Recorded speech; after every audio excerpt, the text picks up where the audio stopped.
been over a year since Rebirth has been released, and some time since that controversial ending. People's opinions were all over the spectrum. It wasn't as black and white as either you loved it or you hated it. It was divisive among the fandom, to say the least. But what I discovered is that there tends to be a common trend whether you like or dislike this ending. If you finished this game with a confused mind, like all of us did, but chose not to digest what just happened, thinking it was just a convoluted mess and ruined the original, then you will not like this ending. I could have been in this boat. If you watch my playthrough, you can see me silent and perplexed on what's going on. And the ending didn't sit right with me. However, the more I rewatched the ending and listened to what others had to say about what went down, the more I came to realize that this ending is kind of genius, and I think I love it. You have to let this ending marinate, and it just seems with time it keeps getting better for me. We have to understand that the writers want us to ask questions. This ending is deliberately constructed to do so. It's only until part 3 where we'll eventually get answers. So with that in mind, let's discuss what could be happening in this ending. I've gathered many different ideas from different people, including my personal interpretation of what's going on at the end.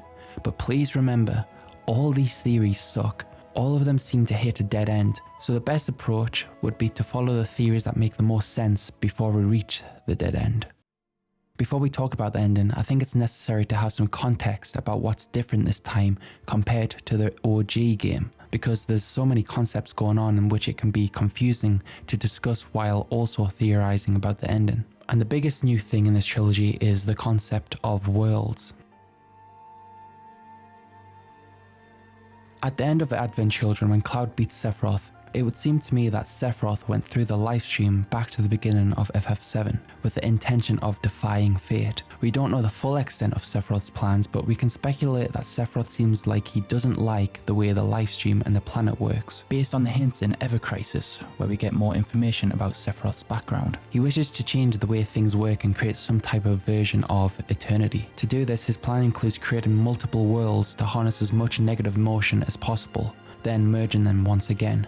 But that can only happen if the Harbinger of Fate is defeated. Through the entirety of Remake, when it seemed that things are starting to deviate from the original FF7, the Whispers come and make sure that Destiny stays on track. In the final chapter of Remake, Sephiroth baits you into defeating the Harbinger of Fate.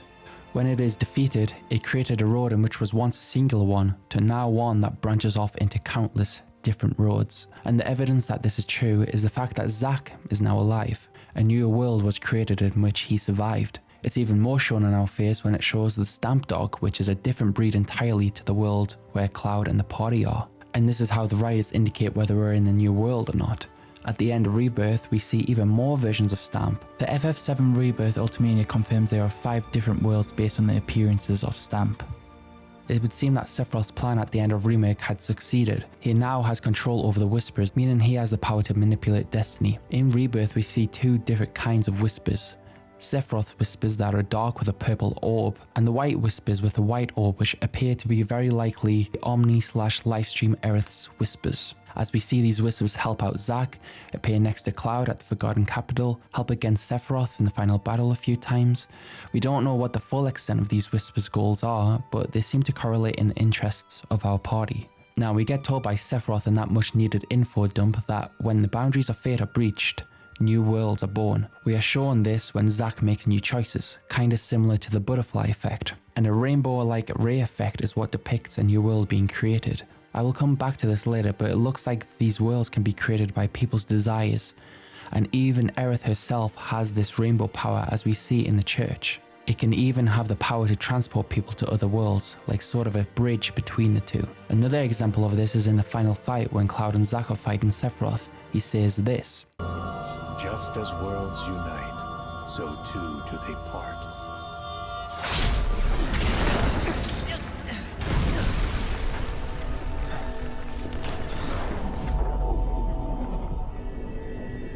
Cloud, save her!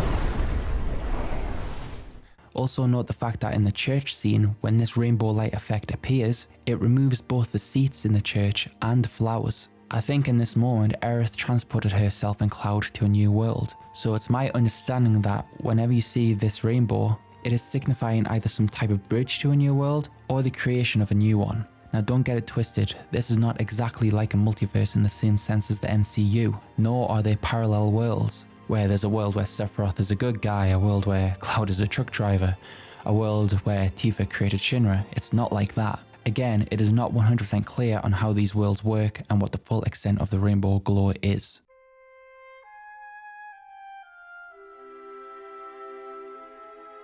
There is a lot of talk about dreams in FF7, so much that I don't fully have the capacity to talk about what everything entails. A dream is a representation of unconscious desires and wishes, which I think this definition is very in tune with FF7. Many times we see them use this idea of dreams within the remake trilogy. In Rebirth, Cloud falls asleep and seemingly can see a glimpse of the other world where we see Zack, as if when he's dreaming, he sees this other world, before he wakes up in shock and realizes it was probably a dream. At the end, Zack also says after the final battle, Nah, I couldn't have dreamt that. Sephiroth says to Cloud in the final fight, What do you make of this, Cloud?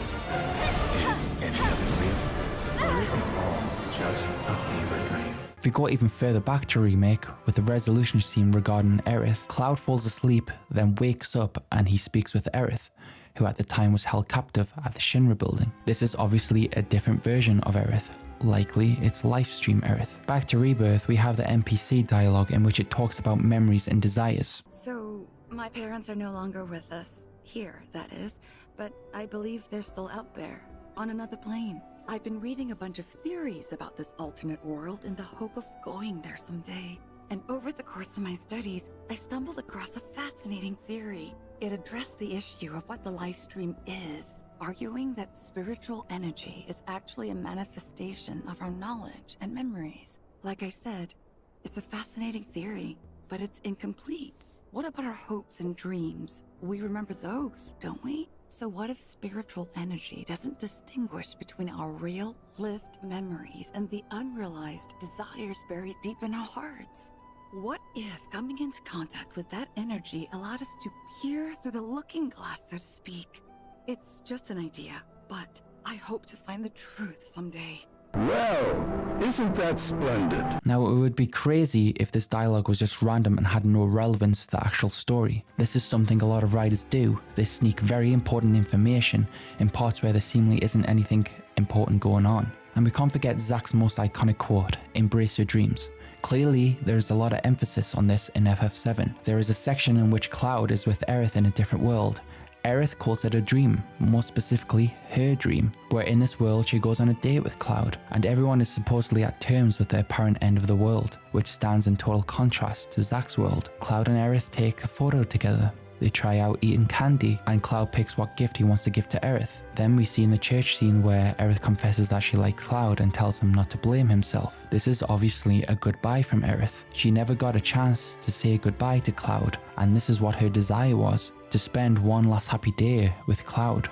Perhaps this world was born out of Aerith's desire to see Cloud one last time. I've seen other people discuss the idea that inside the Lifestream there are bubbles of people's dreams in which these are where different worlds are, which fits with this theory. So where does Sephiroth come into this? Well, considering Sephiroth now has the power of the Whisperers, he is now the one who is able to control destiny the most. His goal is one of harnessing the most negative energy and converging the worlds together. So like a god, he chooses all the events that happen to be extremely negative and overrides the reality in which our party is in which Sephiroth will have executed his plan, creating the ultimate nightmare. It is necessary to also mention that Nojima, one of the main writers for this trilogy, said he used Yogacara and Carl Jung's theory of the collective unconscious to help understand the world of FF7's remake trilogy. What we can interpret from this is that they're not really other worlds. All of the different worlds you see are actually within the Lifestream, being made from the manifestation of people's desires. A bit like what if scenarios, basically what I've already mentioned.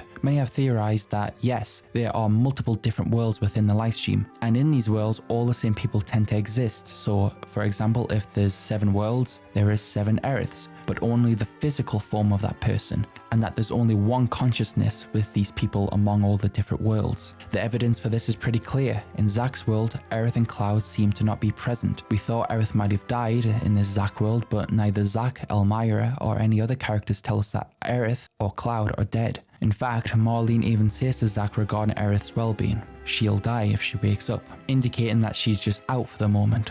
Also, a few seconds later, Marlene also says when she wakes up, a scary man is going to kill her. When we fast forward to the final chapter in Aerith's dream, it seems that Cloud gets up from the wheelchair he was in. However, his clothing is slightly different, so maybe they're just playing trickery with us there.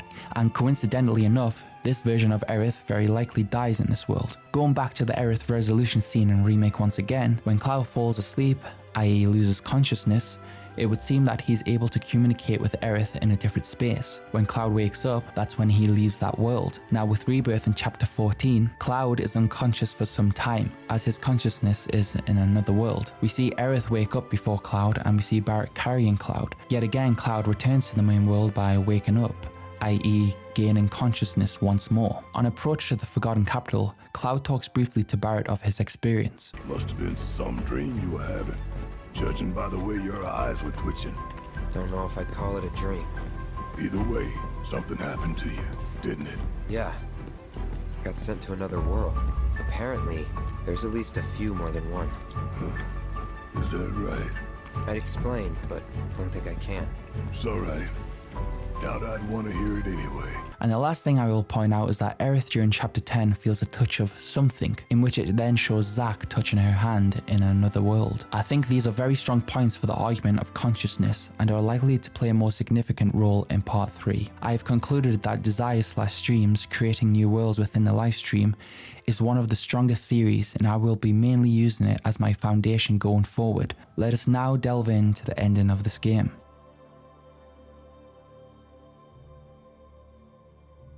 In the original 1997 game, players had no clue what fate would come of Aerith, so when we approached her, our goal was to make sure she's safe and to get her out of there before Sephiroth arrives. The music was very unassuming, and it's only till we see the camera pan up that the reality dawns on us, and without much time to comprehend the matter of the situation, Aerith is killed by Sephiroth. Her music plays, Cloud has a breakdown, you fight Jenova, you then pick up Aerith's body and the burial scene plays. Then literally the scene after, Cloud had seemed to already have accepted her fate and the game moves on. With how Remake ended, the idea that fate can be changed, the thing that players really thought about was, can Aerith be saved this time? With the trailer selling this idea even more to the audience, the stage is perfectly set when it comes to the climax of the final chapter. We see a distinctly large amount of whispers, both dark and white, circling all around the planet's sanctuary where Aerith is praying. The music is foreboding, in which hits home the "this is the moment we've been waiting for" feeling. Years have been building up to this. Cloud fights back against both white and dark whispers, attempting to hold him back. We know this is an attempt to stop Cloud from interfering with destiny. As he powers through, we get a slight difference from the original, where once it was Cloud being mind controlled that made him hold up his sword as if he were about to attack. This time, the dark whispers seem to circle around Cloud's sword, forcing him to do it as we see him struggle. To me, it seems like a way to slow Cloud down so Sephiroth can enact his plan. And when everything is in its right place, we get that iconic look from Aerith, and then the camera pans to Sephiroth about to strike, mirroring the original. However, something changes. Cloud breaks out of the restraint held by the whispers and clashes swords with Sephiroth. The music explodes with an epic choir. Fate is in a limbo, it has not yet been decided. We get close-up shots of our hero and villain. The suspense is at an all-time high, and just then,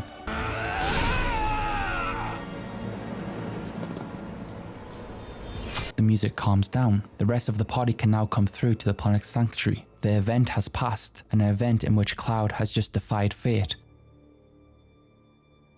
But in spite of that achievement, the hard-cold reality presents itself to us.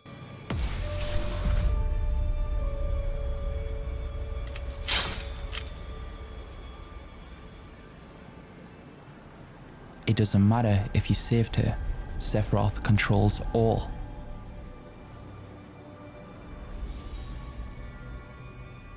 Now before we go further, let's just dissect what just happened.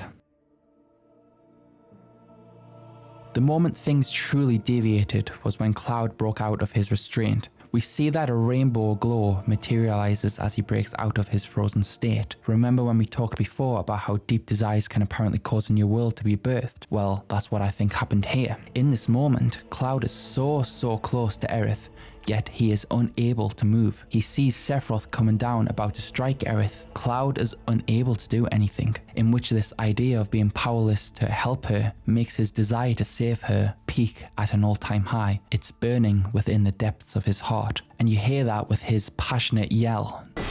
No! He defies fate in this moment, and when he clashes swords with Sephiroth, we see an explosion of this rainbow effect as it encompasses most of the area. This is a new world, or to be more exact, a world created from Cloud's dream of saving Aerith. I am aware of speculation regarding the green energy around Cloud's sword. Some have said this is to do with the Lifestream helping. I don't find that to be plausible. When you play as Cloud, he has a ranged attack that shoots green energy that looks identical to the one around his sword. He's in a heightened emotional state and he's using all of his power to prevent Sephiroth's attack here. That's all it is in my opinion. When we return to the scene after seeing our party gain access to the planet's sanctuary as the deed has been done, most of the whispers are now absent. Now here's where the contradictions begin. Look at the angle of the sword and the ground before the TV flash effect. The sword is at a straight up angle. Aerith is in the background. The sword landed on the part of the ground with this tile pattern. It did not obviously strike Aerith. After the flash effect, the sword is at a different angle, one more angular than straight. The rainbow effect has disappeared and the ground beneath does not have that tile pattern. And then we see the trickle of blood. We are in the main reality in which our party exists. When slowed down, the sword appears to quiver as if it's stuck on something when pulled. And when it cuts to the next shot, it is still quivering as we see blood on Masamune. Sephiroth's face is one of who just accomplished what they wanted. There's also a free cam mod on the PC version of this game, and although it's not 100% wise to use this as evidence because characters keep disappearing and moving around because of how they wanted to make it look cinematically, there is an interesting thing that happens when it flashes back to the reality without the rainbow effect. Sephiroth is standing in the middle near where Aerith would be, which is interesting because the ground in which he pulls his sword from could be from anywhere, but they chose to have him in the middle near where Aerith was. This just adds credence to the fact that Aerith is definitely dead. Her white materia falls out just like the original. Cloud catches her body from falling. Sephiroth killed her. Because it doesn't matter if Cloud defied fate. Sephiroth chooses how reality goes. In fact, he likely wanted Cloud to think that he could save her, just so he could give that false hope to Cloud, then to snatch it away. Why do I think this? Well, for one, it's perfectly within character for Sephiroth to do this to Cloud. Secondly, look at Sephiroth's face when he and Cloud clash swords. It's that same smug expression of, I am not worried one little bit, where Cloud's face is one of someone struggling. We see this at the end of Remake. Oh look, we defeated Sephiroth. Go Cloud, get him. There's that face again. Even in the following scene in the Edge of Creation when Cloud and Sephiroth clash swords, Cloud is trying so hard. You see it in his face. Sephiroth is not breaking a sweat. It's practically identical to the scene in Rebirth. When we see Cloud quote unquote win the exchange, Sephiroth's face is still absent of concern. Although Cloud is strong, he is still not at this point capable of beating Sephiroth. As we see Sephiroth do his best evil laugh, we get these flashes in which Cloud is saying something but we don't hear it.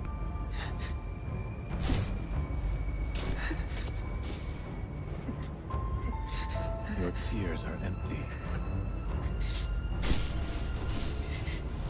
This is the dialogue from the original game when Cloud realizes Aerith is gone. But in Rebirth, according to Cloud, he saved Aerith, so he's not accepting that this is happening. He's in denial, and this has quite literally been confirmed as Nomura in an interview answers a question regarding what happened to Aerith at the end. Although he won't give too much away, he says it represents Cloud's state of mind rejecting what is happening. Whether this is Cloud actually saying these words in the moment and he's just repressing it, or if it's him feeling the emotion of another world in which he's saying that dialogue. We even see blood on his gloves in these flashes. It could be he's feeling both emotions from the two worlds simultaneously. We know Biggs and Zack, despite being in a new world, still retain memories from their past worlds. In Remake, it seemed Cloud had a recollection of the original FF7. This is more evident with Aerith. Marlene also can see the memory of Aerith's fate in the original. Memories play a huge part in this story. Nevertheless, whatever theory you buy into, it all adds up to the same conclusion. Cloud's psyche is screwed up.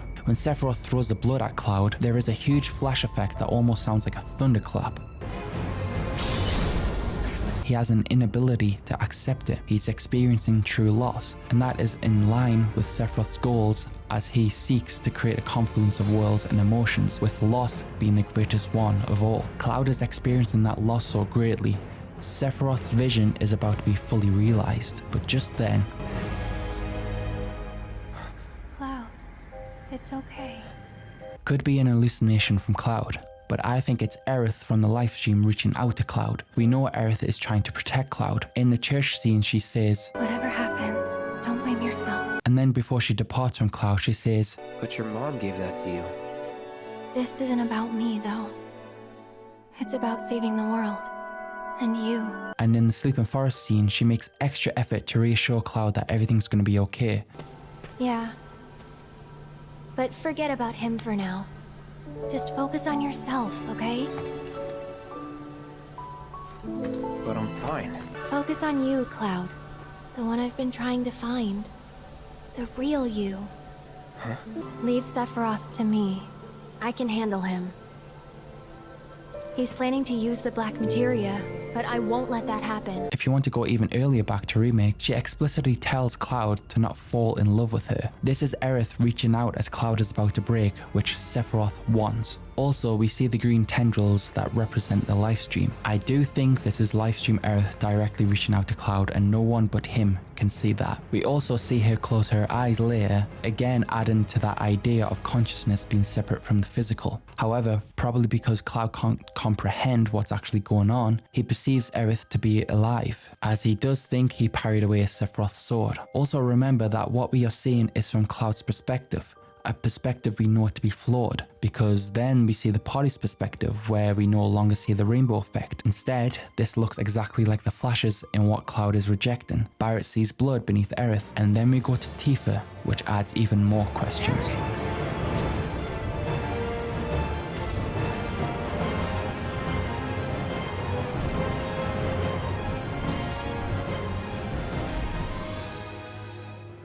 Just when you think you're perplexed enough, there's always a new layer to be added. So what exactly are they insinuating that Tifa sees here? Well, the simpler theory is that it's just showing the audience what Tifa and the party sees, and then when it flashes to No Blood, it's showing what Cloud is perceiving, simply switching between two perspectives. And so Tifa sees Aerith dead here, and that's why her face looks so shocked at the end. On the other end, people are saying that Tifa can see both worlds, one where there's no blood and one with the blood. That's why we get the visual language of the camera zooming into her eyes to show that we are looking through her perspective.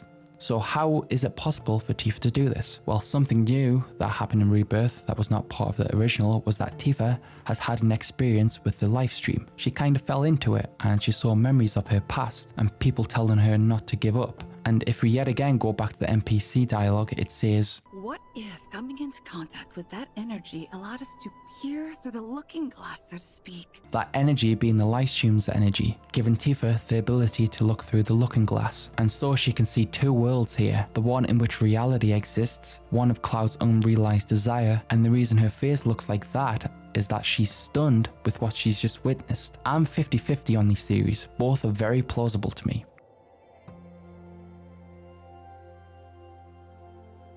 This game from start to pretty much end has been a constant build-up of Cloud acting more and more deranged. We see many times where he appears to not be himself, claiming that Tifa is not real, and even going as far as nearly killing her. We see this behaviour of Cloud more significantly in the Temple of the Ancients section, where he cold-heartedly kills people and attempts to kill the Turks, eventually acting like a crazy lunatic trying to get the black materia.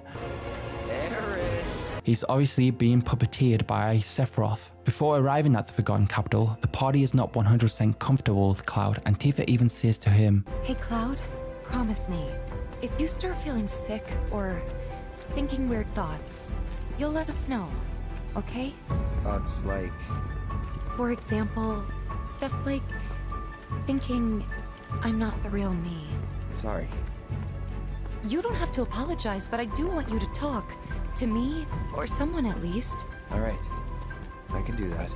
They know that Cloud has a pattern of going rogue and killing people needlessly, so when Tifa sees Cloud cradling Aerith's body with blood on his arm and just looking down at her face, which is a creepy shot, potentially Tifa assumes that Cloud had another episode and struck Aerith down. Also understand that Sephiroth is quite a distance away from Aerith, and the party realizes that Sephiroth only appears when Cloud is around, and we're just taking for granted the fact that we saw what happened. The party didn't see what actually happened. Last thing they knew was that Cloud got through the other end. The next time they see him, Aerith's in his arms and Cloud is holding her hand up to his face. Tifa was lucky enough to escape a fatal strike, but perhaps Aerith wasn't. Later on, we see Cloud acting as if they haven't even lost Aerith, which Barrett and Tifa in particular seem to take with disapproval, as Tifa doesn't say a single word. Barrett is trying to politely say, hey, you're kinda crazy. This is just a theory, of course, but the party do feel disturbed by Cloud's behavior. I do think this creates a good opportunity for character tension in part 3 if it is true. But again, ignoring all the theories, what we can understand is that Cloud is not well in the head. And so it begins. A confluence of worlds and emotions. Sephiroth plans to create the reunion of worlds, in which, in his own words, when spite and sorrow are harvested to feed the planet. Sephiroth has found a way to weaponize sadness, and this was planned to be the ultimate moment of despair, where Cloud experiences a profound loss. This falls into Sephiroth's lap as the party is fully enraged. We see him express through the monologue he gives that he is feeling this sense of negative emotion greatly. However, what he really needs is Cloud to experience the feeling of loss. But because of the help of Aerith and Cloud's naivety, he isn't experienced the feeling of loss in his mind. And it appears that Sephiroth picks up on that as he's like, this idiot actually thinks she's not dead. However, you'll never see the truth with such clouded eyes. Another interesting observation we can make is that Cloud lays Aerith's body down. The two white whispers circle them, and we pan to the rest of the party. It appears that the rainbow effect has a sort of out of edge in which actual reality exists.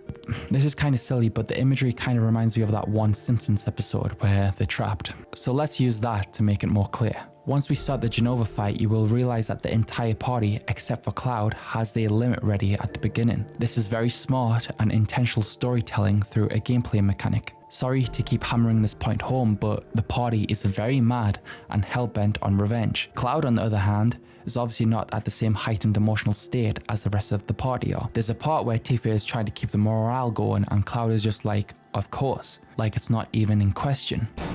Stay strong! Of course. This is because he's just seen Aerith wake up and comfort him. This actively works against Sephiroth's goals, and it is why Aerith reached out to Cloud.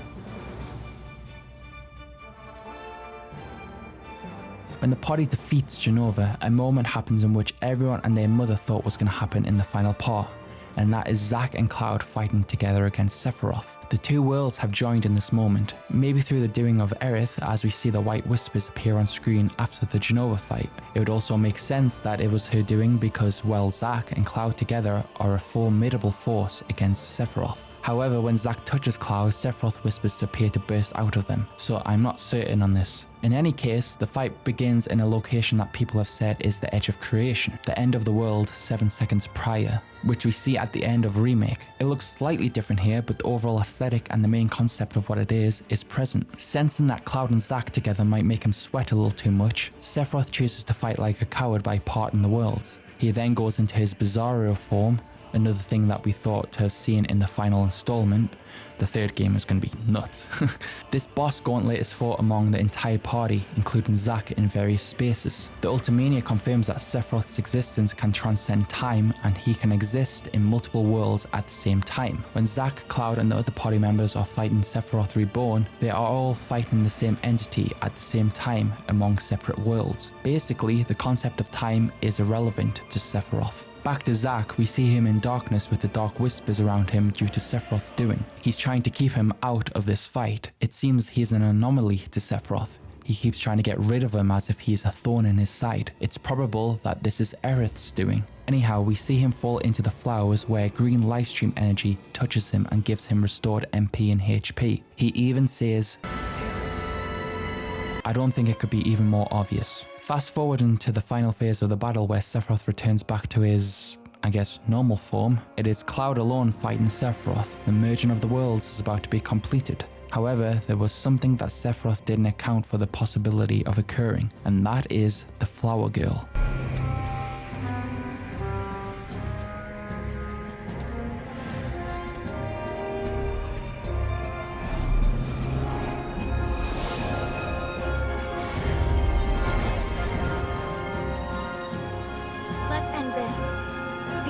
I think it's reasonable to conclude that the Aerith that appears at the final phase of the fight is Aerith from the Lifestream, omnipotent Aerith as many people have called her. This is Aerith after her death, after Advent Children, basically free of the concept of time. The thing is, she is the trump card against Sephiroth here. Sephiroth has been manipulating destiny and trying to mold a particular reality for himself, and Aerith is like, two can play that game. I think a good way to think of Aerith and Sephiroth in the story is like a game of chess. They keep moving pieces and fighting against each other in the background. It's kind of funny how Sephiroth is kind of salty when he sees that Aerith gave the white materia to Cloud from another world. That doesn't belong here. Very poor form. That poor form line is basically just calling Aerith a cheater.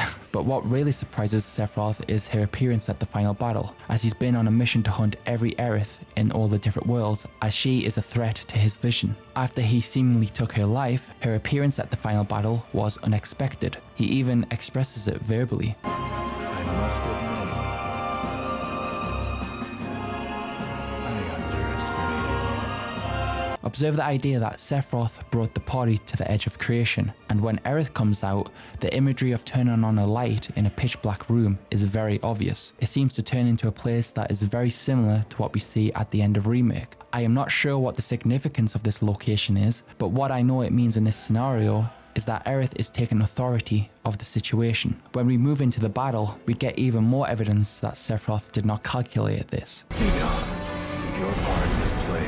This Aerith is actually stronger than Sephiroth, so for the first time in the trilogy, Sephiroth is on the back foot, and it's even more apparent considering it's been confirmed by the developers that Sephiroth's plan to converge the worlds actually fails here. At the end of the fight, he falls on one knee. We can confidently say that Cloud and Aerith got the better of him in this battle. Now, you remember when I talked about Sephiroth's facial expressions before, and how he always has this look of superiority with that smile? Well, right here is the only moment where that expression radically changes. His eyebrows are frowning, he's holding his sword up in a defensive guard, unlike his usual stance. He has an expression of, that wasn't supposed to happen, and he just flies away and for whatever reason turns to look at Cloud and Aerith and chuckle to himself. Cloud even makes a comment about it, which is very interesting. I think this will definitely play a part in the final game, but can also be included in certain theories regarding a few scenes coming up.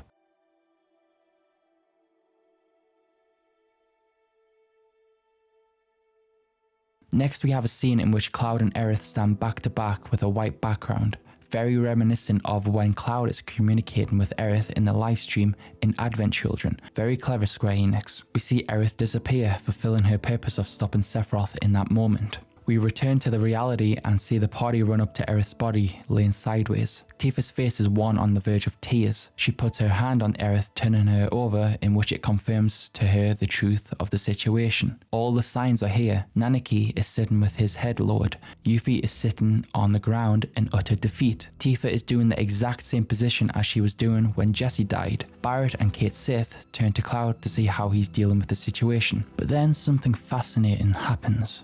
A white whisper swipes across the screen, and the rainbow effect is very visible. The party is non-existent. It is just Cloud and Aerith. He holds up her body. Perhaps this is a dream world. The world in which he successfully saved Aerith. The world in which she wakes up and she's fine. Aerith, wake up.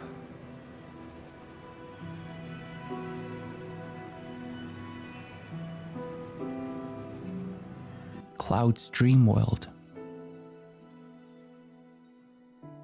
A world without loss.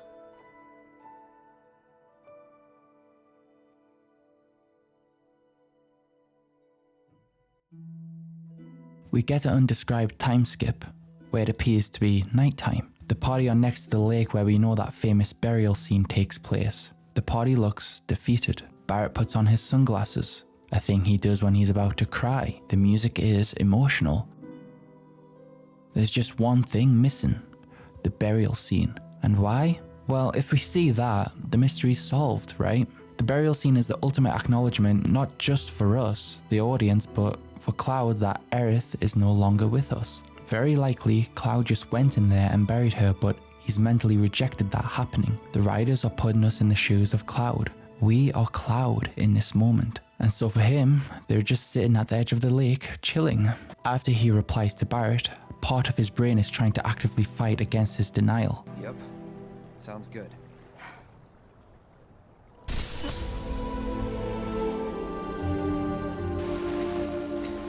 But then something strange happens.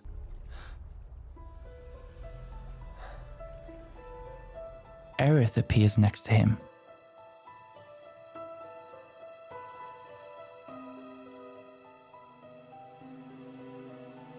I'll see you off. Cloud smiles. Aerith is here. However, the rest of the party cannot see what Cloud sees, and so Tifa just sees Cloud smiling at someone who isn't there. To me, this is the biggest mystery. Who exactly is Aerith at the end of the game? There's much speculation on who it is, but like every theory, there's always at least one element that ruins it, which is why this ending is certainly meant to be the way that it is. So let's discuss some possible explanations.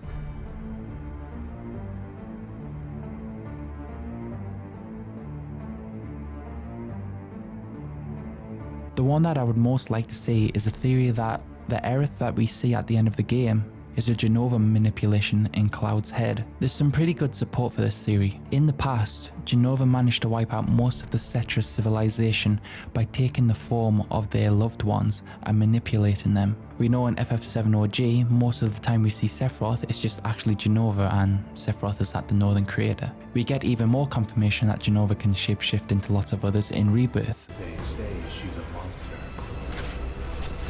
That she can peer inside you, into the very depths of your soul. That she can become those you hate, those you fear, those you love. Those we hate, those we love, those we fear. Jenova will become anyone to fool her prey. This is mainly used as a point of tension between Cloud and Tifa, as Sephiroth says this.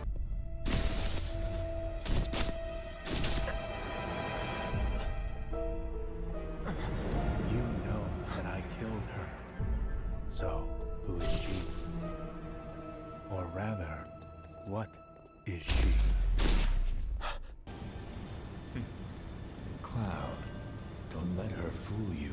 So the reason for these lines is clearly to culminate in Cloud nearly killing Tifa, right?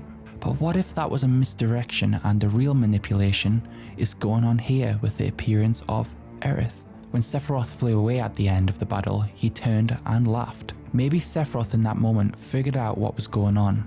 He knows that the Aerith that showed up was the one from the Lifestream, i.e. the one that was already dead. But Sephiroth knows Cloud's will hasn't broken because he still believes that she's alive. So in that instance, Sephiroth is like, this idiot, I know what I'm gonna do. And that's a possible explanation for why he laughs and Cloud comments on it. Remember, the writers intentionally put this here.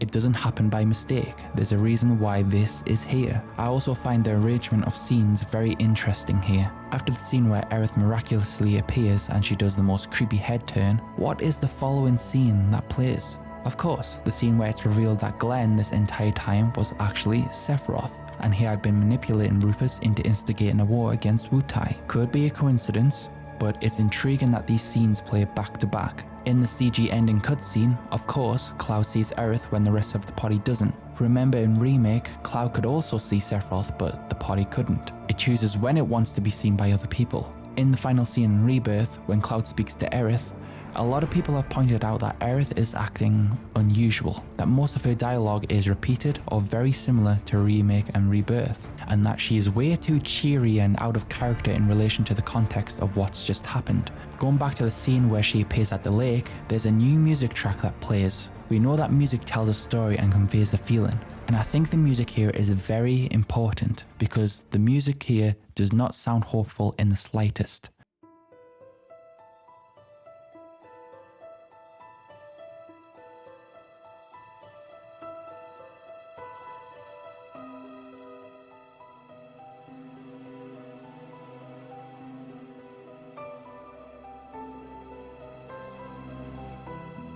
Now, I've seen many people say, what are you talking about? It's playing the Lifestream song that's associated with Aerith. And most of these people seem to not know much about music theory. Well, guess what? I do music and I know a decent amount of fundamental theory. Yes, that is indeed the Lifestream melody, but listen to the harmonic context in which it's on top of. I have made a rough recreation of the track. This is what the music sounds like when I remove the Lifestream melody.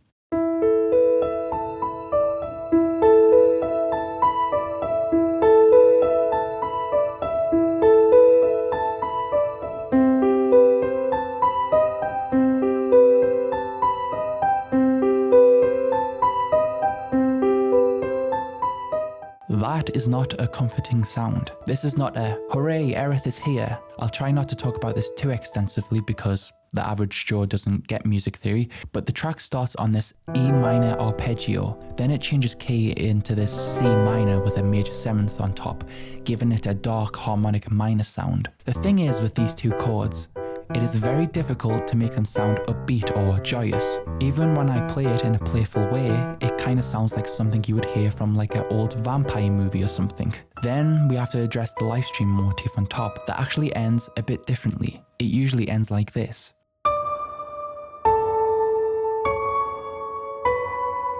But one of the notes is moved down a semitone, giving it a different flavour.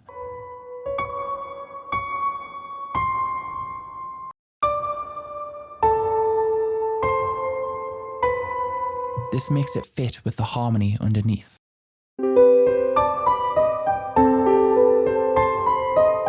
Many people thought this was something as simple as Jenova's theme backwards.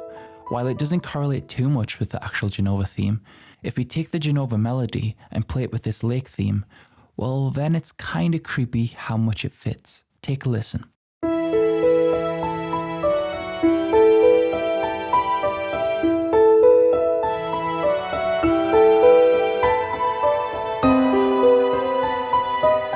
Hear it? They both change key at the same time. Also understand that this theme doesn't play for too long. I know this could all be reaching and a coincidence, but music is often very harmonious with storytelling. When an emotional moment is happening, there's not going to be like a dubstep song playing.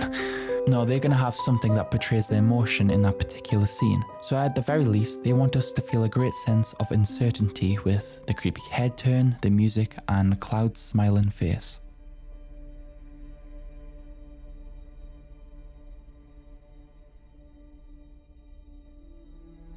As I have made abundantly clear, with each theory there's always something that doesn't make the theory make 100% sense. So let's discuss some of the rebuttals to this Jenova argument. The most observable one being the fact that Red 13 can apparently sense Aerith. Red is one of the most sensitive to the Lifestream in the party. Maybe in this moment when Aerith touches him, he can sense his spirit. This is an example of how it couldn't be Jenova. A lot of people, myself included, thought Aerith was acting pretty weird in the ending cutscene, but that could just be the result of bad localization. Perhaps the scene didn't translate well in the English language. It's interesting for how 95% of the rest of the game, the localization is spot on, but for this very last scene, that is where it apparently suffers. Nevertheless, this is something to take into consideration. Once part 3 is out, we can look back on this scene and it will confirm whether or not it was translated effectively. Lastly, if it is Jenova, why did Aerith say goodbye at the end? There's two defenses to this theory that I've heard. First, it's just like when Cloud first sees Aerith wake up. We hear Aerith speak, but we do not see her speak. With the last shot here, we hear her voice, but we don't see her speak the words. The second point is that because it's a story, there's going to be elements that are just there for dramatic effect. Unfortunately to me, neither defense seems to beat the point. If it's Jenova at the end, why did they say goodbye?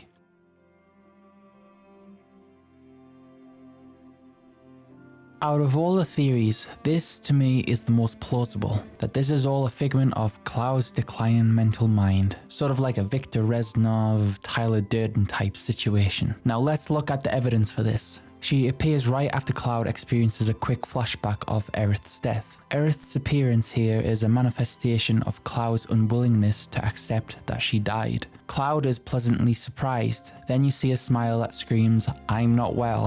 Obviously the rest of the party can't say what Cloud can. Now I think the biggest strength in this theory's argument is if you look at what the cinematography is telling us. We see Cloud on a hill staring at the clear materia. Don't worry, we will talk about that too. And we see some of the party in the background working on the tiny Bronco. Aerith is nowhere to be seen.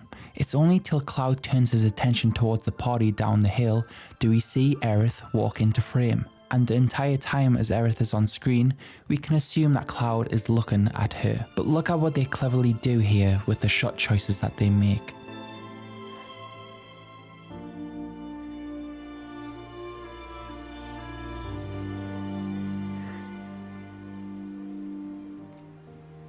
Did you catch it? When the camera goes back to the hill shot where we see Cloud looking at Aerith, he turns his attention back to the clay materia. But for whatever reason, they return to this same shot, but with Cloud looking away and with Aerith no longer being on screen. This is done on purpose. If they didn't want to play with this idea of it being in Cloud's head, then this is probably how they would have shot it.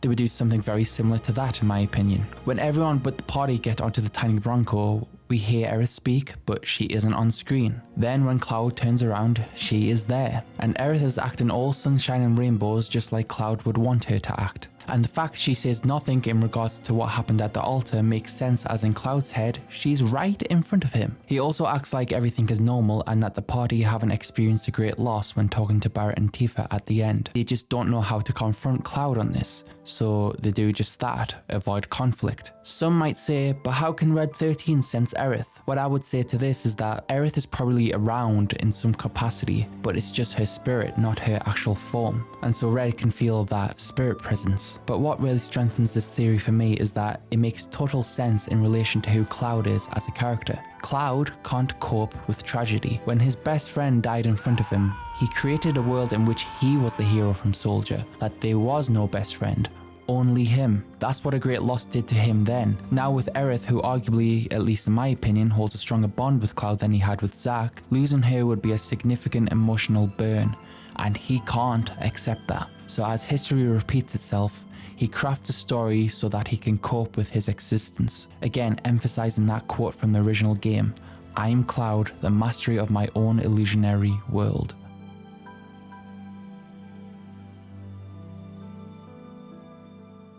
The most glaring example is the fact that Aerith remains on screen when Cloud and the party depart and she says goodbye.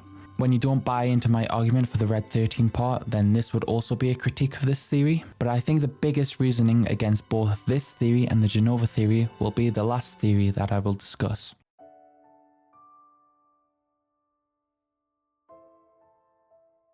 Out of all the theories discussed, this one feels the least satisfying to me for a good reason, which I will detail in the criticism section. But the theory goes that the Aerith we see is the Aerith from the Lifestream. People have pointed out that when Aerith appears at the lake, the Lifestream melody plays. I obviously have already gone into detail about the music and why this might not be as simple as it being Lifestream music. Nevertheless, we will take that point. Of course, when it comes to the Red 13 part, this fits with this theory the most. Red can feel that Aerith is next to him.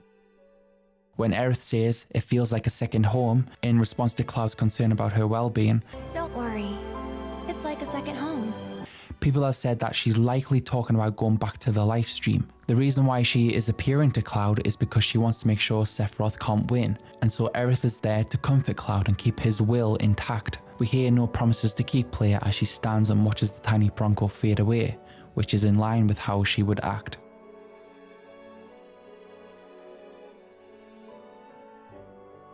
My biggest criticism of this theory is that it isn't in line with Aerith's character. The party have just experienced a great loss, but since Aerith is around to apparently comfort Cloud, Cloud is fine and dandy, which makes him come across as a lunatic to the rest of the party. Why would Aerith want that? Also, considering that she is dead, though Cloud doesn't think that, it would be pretty manipulative of Aerith that she's only appearing for Cloud so that he can remain strong and defeat Sephiroth. If this theory is true, I would like them to develop it in a much better way in the final part, because if they continue it in the same vein as this ending scene, then to me it would be a complete character assassination of Aerith. Yes, she wants to save the planet and she sacrifices herself to do that, but as she stated when she was praying at the altar, she loves Cloud and the party. All I want is one thing, to keep the others safe. They mean so much to me.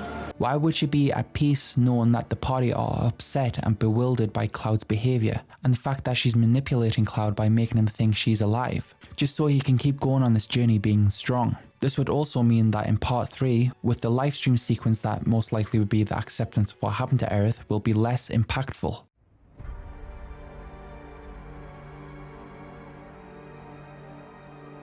There's a theory in regards to how Aerith died, even though Cloud parried Masamune away. The idea is that Aerith died here because Sephiroth had just killed Aerith in the world where she said goodbye to Cloud, and so him killing her there resulted in her death at the Forgotten Capital. I didn't mention this theory as I don't think there's enough ground for it to stand on, and in relation to other theories, to me it doesn't seem to hold up that well. Some other mysteries that I can't fully explain are the fact that when Sephiroth appears at the Forgotten Capital, it is almost shot for shot identical as when he appears at the end of Remake. I don't know if this is just a nod to the remake and to signify that you're at the end point of the game, or if it has any story relevance as to why they both look almost the same. The white materia that Aerith has that she gives to Cloud, so he can return it to his Aerith in the main reality, appears to not be the same as the holy materia from the original game. If I'm remembering correctly, they've not once called this materia holy in this game. We can assume that it has a different purpose in the story because if you remember what holy does in the original, it isn't all that effective. We will get answers on this in part 3. People are still not confident on what relation the Yuffie's DLC end credits scene with Zack has. Here's what I think. He opens the door, everyone inside is upset and the flowers are dead. I think these signs indicate that Aerith is dead in this world, likely of Sephiroth's doing. In Rebirth, Zack is sitting outside the church. Johnny walks by with a different stamp. This is obviously a different world. I think it's appropriate to assume that these two scenes are both within the same world, unless specified otherwise. Speaking of Zack, where is he at the end of the game? We don't get any confirmation through stamp dogs, but he mentions this line. Just as worlds unite, so too do they part. But who's to say they can't unite again? Perhaps because of this line and the fact we don't see any stamp dogs, as the writers want to keep it a mystery, Zack could have been sent to the reality in which our party is in. Remember that Zack got saved by the White Whispers. They left him in this world for a reason. Debatably, the biggest mystery going forward into the final part is that of the clear materia. For context, this was once Aerith's right materia in the main reality. Materia holds memories and knowledge from the Lifestream. However, in a scene with Red 13 and Aerith, it seems that the Whispers sapped away that knowledge and memory, making it now a clear, empty materia. In Remake, it was pretty clear that Aerith had an awareness of the events of the original FF7 game, but since they left Midgar, in which the story diverges from the original, she no longer possesses that ability. In the final chapter, Aerith gives the clear materia to Cloud in the Sleeping Forest, implying it now belongs to him. In the final scene, Cloud is staring at it, clearly puzzled, and then there's this beautifully symbolic shot of Cloud looking at the clear materia, and we see his reflection. The materia is hollow, just like Cloud. I think what will happen is that this materia is going to be filled with Cloud's memory and knowledge through the Lifestream sequence, where his character changes forever, and this materia will be instrumental to the demise of Sephiroth. And there's no confirmation that Sephiroth is aware of this clear materia. To me, this sounds like a satisfying way to use the clear materia in the final part.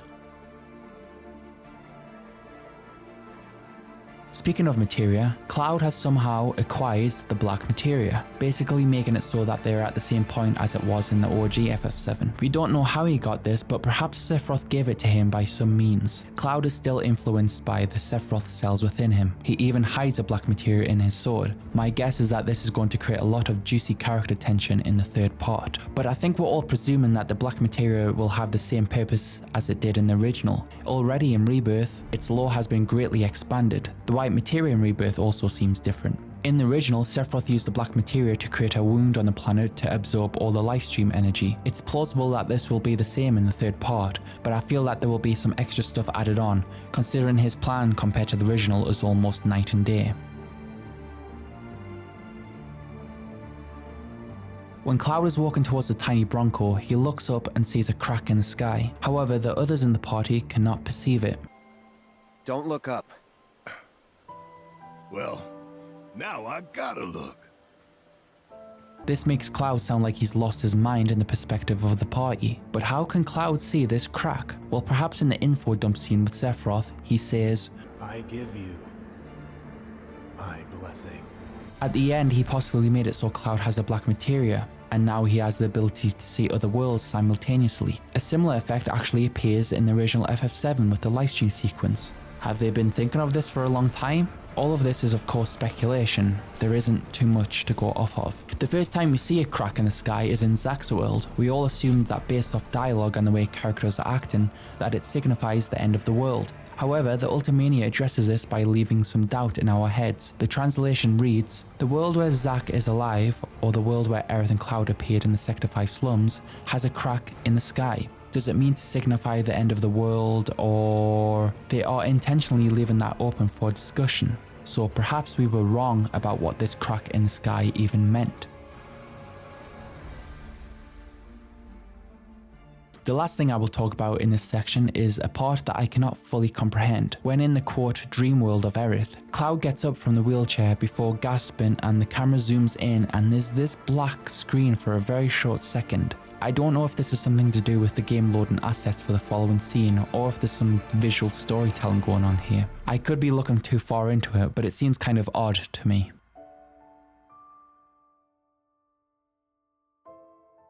A lot of reception of this game that sways more in the negative direction have similar criticism. Why do all this? Why do all this extra stuff with different worlds just so that Aerith can basically die anyway? I will attempt to break down the potential reasoning for why this remake trilogy exists. Firstly, why change it from the original? Why not just do a one-to-one remake? Yes, they could have done that. However, these writers have had plans to continue and expand the world of FF7 since the very early 2000s. Nojima in particular loves these characters and felt like the original game didn't give the characters the sense of justice he thought that they deserved. You gotta remember that these guys are artists, right? When an artist is asked to revisit a piece of work and remake it, they're not gonna recreate a one-to-one product. They are going to change and mold it differently to what their interests are in the present day. Spending all this money and work on a project just to have basically the same product but with pretty graphics is creatively bland. They even say as much in interviews. でもそれだけだとさすがに原作を知ってる人だとみんな知ってるし、僕らも作り手としても面白くはないので、やっぱりそこに並ぶような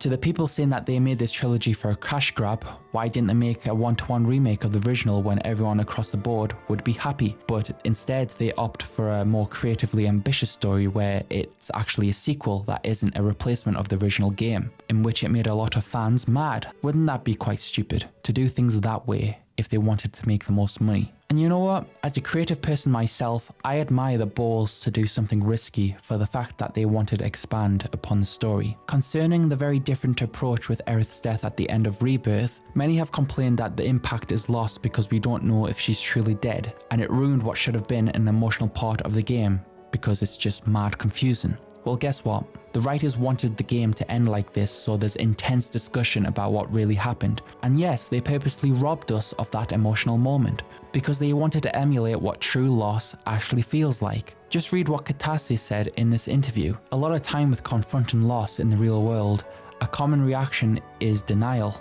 the inability to accept the gravity of the situation. We are literally Cloud at the end. Katase says as much with the idea of synchronization between the player and the character, and this to me is why this ending is so much darker. Cloud clearly lost someone he loved, whether you think that's romantically or platonically, it doesn't matter. Aerith was like the one glimmer of hope in a world full of despair, and that was taken away from him. Cloud is experiencing grief, but because of other elements getting in the way, this causes Cloud's mental health at the end of Rebirth to be in the worst state it's ever been. Don't get me wrong, we want to see the actual acceptance of Aerith's death, and that is sure to happen in part 3 where the crux of the story takes place. You see, whatever theory you subscribe to, the roads all tend to end up at the same place. Cloud hasn't accepted Aerith's fate. And the moment where most of us are predicting he finally does accept what happened is in the Lifestream sequence, where the plot twist of who he is revealed. All these elements at the end are ingredients of a tasty dish. Already in the original was this a defining moment. Now it just seems that they're going full throttle with that idea. And that is going to be the big emotional climax of the story. Not losing Aerith, but Cloud accepted that she died and gaining back his full, restored memories. Don't get it twisted, things are in the air right now. There's a lot of questions that need to be answered. Not everything has to be neatly tied up with a bow, but after the third part, they cannot leave the audience with the same feeling as this game did. There has to be a satisfying conclusion. It is possible that they mess everything up in the final part. All this build-up could be for a poor finale, but judging by how much care went into the characters and overall writing, I'm sure more than anyone, the writers are feeling the need to create an ending that is fulfilling. But until then, all we have is speculation about what part 3 could have in store for us. Let's hope we don't have to wait too long for it. Goodbye.